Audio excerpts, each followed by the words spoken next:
อนนี้เราอยู่ที่หน้าศาลหลักเมืองเทศบาลเมืองชุมพรนะครับเมื่อคืนเวลาที่3พายุเข้าตามน้ำเลยครับและลมกระโชกครับแล้วก็ฝนตกหนักครับ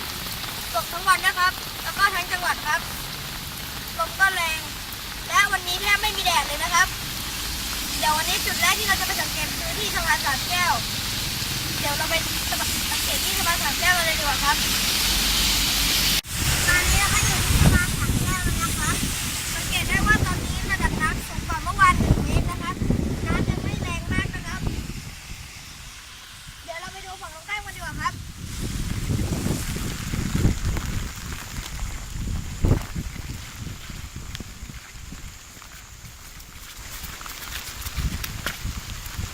ตอนนี้เราก็อยู่ที่ใต้ท้องรถไฟนะครับ ตรงนี้เป็นใต้ท้องรถไฟนะครับ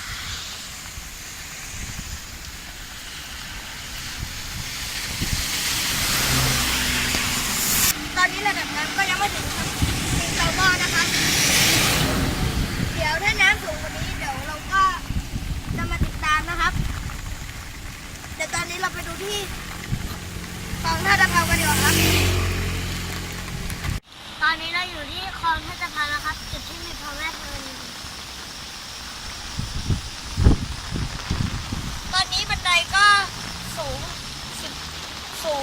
กว่าบันได10 ขั้นแล้วนะครับนะก็รวมทั้งหมดก็ประมาณเกือบ2 เมตรนะครับ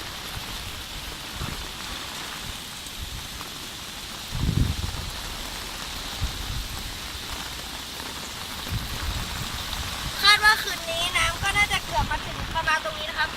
ก็ขอให้ร้านค้าบ้านเรือนเตรียมเก็บของไว้ด้วยนะครับเดี๋ยวน้ำท่วมของแล้วเดี๋ยวของจะพังนะครับสังเกตได้ว่าตอนนี้พอถ่ายทำอยู่ลมก็จะแรงทำให้ลมก็พัดไปด้วยนะครับเพราะว่าลมแรงเดี๋ยวเราก็ต้องรีบถ่ายทำแล้วนะครับเดี๋ยวลมจะแรงไปมากกว่านี้ครับ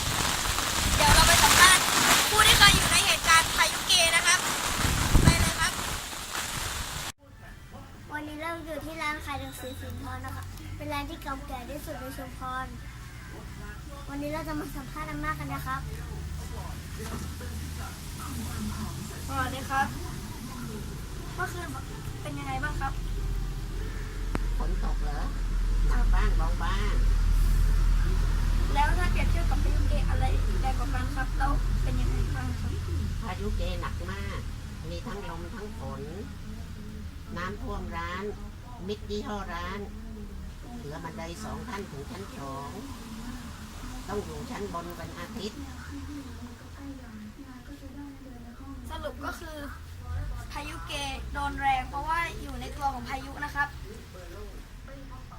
และพายุปะบึกโดนไม่แรงมากเพราะอยู่ริมพายุนะครับขอบคุณครับสำหรับวันนี้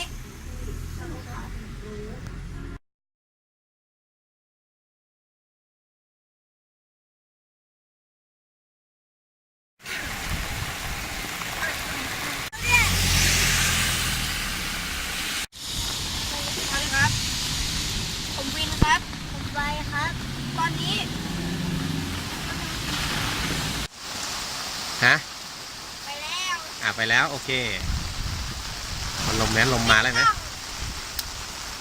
ปิดกล้องถ่ายเหรอปิดกล้องถ่ายเพียงเอ